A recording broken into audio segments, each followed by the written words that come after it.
seguinte, para o Senhor, Paulo foi o último apóstolo. E os que se intitulam apóstolo, qual a sua opinião? Os que se intitulam apóstolos nos dias de hoje, né? Qual a sua opinião? Eu tenho um irmão que já esteve aqui no podcast do Inteligência Limitada, reverendo Augusto Nicodemos. Ele tem um livro sobre esse assunto, apóstolo. Então, o entendimento que a igreja reformada, a igreja calvinista, ou a igreja evangélica de forma geral, histórica, entende, é que o grupo de apóstolos é um grupo fechado. É que o último apóstolo que foi chamado por Jesus, que foi testemunha do Cristo ressurreto, foi o apóstolo Paulo.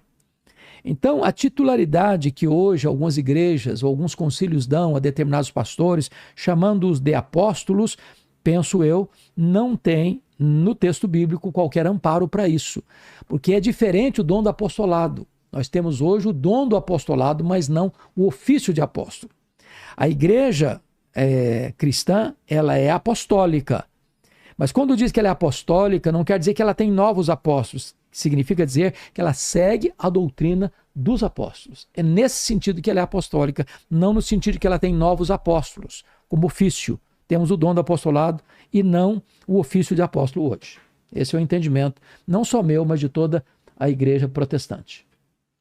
O Renan, ele está perguntando aqui como as mensagens de Paulo nas suas cartas podem ser aplicadas à vida cristã moderna. Excelente pergunta. As cartas de Paulo não são apenas meras cartas, elas são palavra de Deus. Então elas são inspiradas, elas são inerrantes, elas são infalíveis. Elas são a própria palavra de Deus endereçada a nós. Então, por exemplo, eu, pela graça de Deus, já comentei todo o Novo Testamento, comentários expositivos. Quando eu pego qualquer texto desses, das cartas de Paulo, ou dos evangelhos, ou do Apocalipse, ou das cartas gerais, ou lá do Antigo Testamento, e leio esse texto, e explico esse texto, e aplico esse texto, eu estou pregando a palavra de Deus. Então, elas são para nós. Elas são a palavra de Deus para nossa geração. Como foi para o primeiro século, como será para o último século antes de Jesus voltar. Elas não precisam ser atualizadas, não precisam ser ressignificadas, elas não são velhas, elas não são novas, elas são eternas. Ela não pode falhar, ela nunca caduca, ela nunca fica obsoleta, ela é absolutamente pertinente. Tenho duas perguntas aqui que são basicamente o mesmo assunto, eu vou ler as duas. Claro. A Renata, ela tá falando aqui o seguinte, que amor é esse do marido amar a sua esposa como Cristo amou a igreja? Que missão é essa? Aí ela coloca impossível. E aí depois, cadê aqui? Tá aqui, ó. O Mateus, ele fala, o que o senhor acha de um pastor que é divorciado pastorear uma igreja segundo as cartas de Paulo? Acho que tá falando sobre amor, divórcio, casamento. Não, são duas perguntas distintas, não vamos tratar das duas. E também sobre o celibato, poderia também colocar, né? Você me lembra disso, se eu fugir? Então, primeiramente, que amor é esse que o marido deve amar sua mulher como Cristo amou a igreja? Então, nós temos que perguntar, como é que era o amor de Cristo? Então, algumas características. Primeiro, o amor de Cristo é um amor perseverante. João 13:1. Cristo amou os seus e amou-os até o fim. Então, não é amar até surgir a primeira ruga, não é amar até o primeiro fio de cabelo branco que apareceu, não é amar até o primeiro desentendimento que houve, não é amar até o primeiro aborrecimento que aconteceu no casamento, porque não há casamento perfeito. Não há casamento perfeito. Então é amar até o fim. Casamento não é um contrato de risco, não é experiência. Não é, vamos ver se vai dar certo. Se não der, te deixa a porta do fundo aberta. Segundo, característica do amor de Cristo, é um amor sacrificial. Cristo amou a igreja e a si mesmo se entregou por ela. Ele morreu por ela. Então, amor não é egocentralizado, é outro-centralizado. Ele não amou a sua igreja e explorou a igreja. Ele amou a sua igreja e se doou pela igreja. Terceiro, é um amor santificador. Cristo amou a igreja para santificá-la. E o que significa isso? Então, vamos pegar o casamento para ilustrar. Imagine você, Vilela, uma mulher que nunca é amada pelo marido, nunca é elogiada pelo marido. O marido não a valoriza, o marido não a reconhece como uma pessoa importante na sua vida. E essa mulher carente afetivamente, porque não é amada, porque não é valorizada, porque não é acariciada, põe o pé na rua e ele é coberta de elogios. Muito embora alguns não sejam sinceros. Mas ela está o quê? Vulnerável, carente. A possibilidade dessa mulher ceder a uma sedução dessa é grande. Se essa mulher é amada, cuidada, valorizada, apreciada pelo seu marido e um Dom Juan da vida, um conquistador barato tentar seduzi-la, ela diz, chega para lá, cara, eu tenho valor, eu tenho dignidade, eu sou amada. É nesse sentido que o amor do marido santifica a vida da mulher. É nesse sentido que o amor de Cristo santifica a igreja. É possível, sim, o marido amar a sua mulher como Cristo amou a igreja. A segunda pergunta... Sobre divórcio. Sobre divórcio. Exatamente. Um pastor pastor pode divorciar e ser pastor da igreja. Bom, pode ou não pode? Pode ou não pode? Porque quando se fala de divórcio, temos que entender que não vale divórcio por qualquer motivo. Quando chegaram para Jesus, lá em Mateus 19, eu vou ler porque eu gosto que não a minha opinião ou a minha ideia prevaleça, mas o que Deus diz. Então veja o que está escrito lá em Mateus 19. Mateus 19, os fariseus chegaram para Jesus para pegá-lo no contrapé. Então está escrito assim, vieram a Jesus alguns fariseus e o experimentavam. Então não é pergunta honesta, pergunta de algibeira, pergunta para botar a pessoa numa enrascada. E perguntaram assim, é lícito ao marido repudiar sua mulher por qualquer motivo?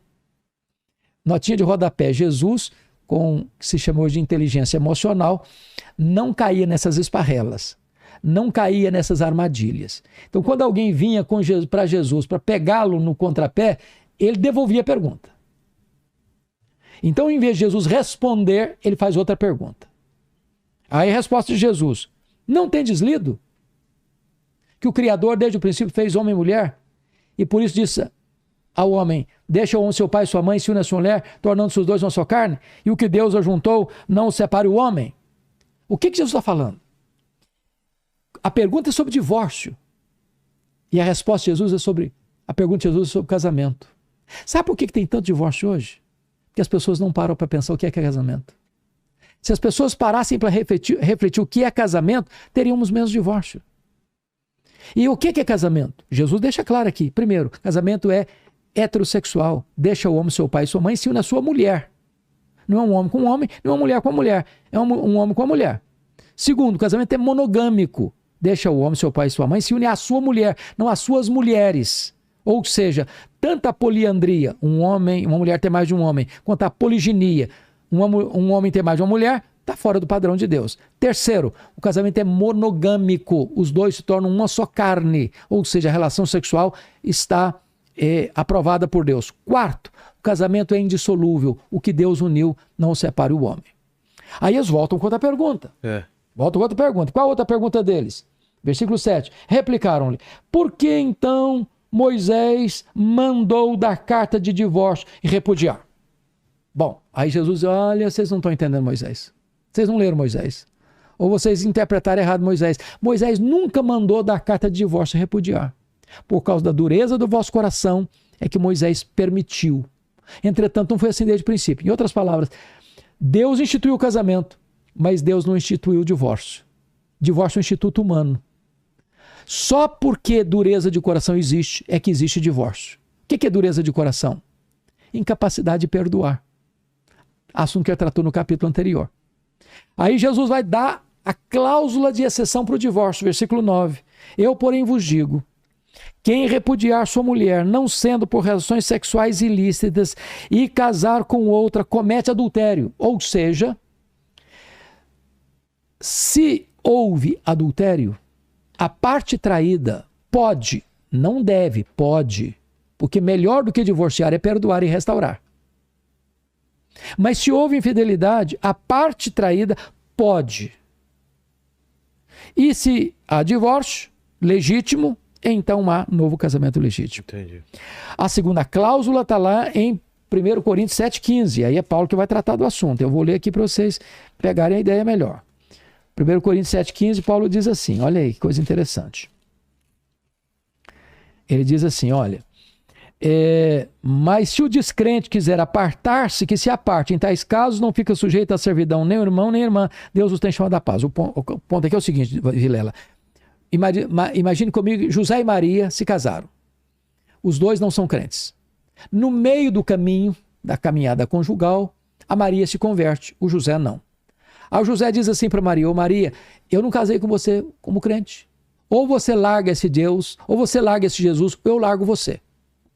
A Maria diz: eu não posso largar o meu Deus.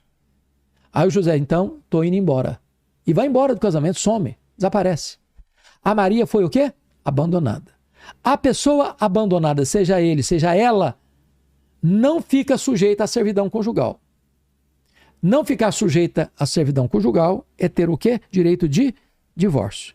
Em havendo divórcio legítimo, há novo casamento legítimo. Então a pergunta é: esse pastor se divorciou por quê? Houve infidelidade conjugal? Houve abandono? Se não houve, nem o pastor, nem qualquer outra pessoa pode casar de novo. Muito menos o pastor, que precisa ser exemplo. Agora, se houve infidelidade, é preciso examinar a questão se ele deveria ser pastor. Como exemplo. Agora, que ele pode, se houve infidelidade ou abandono, ele e qualquer outra pessoa pode divorciar e casar de novo.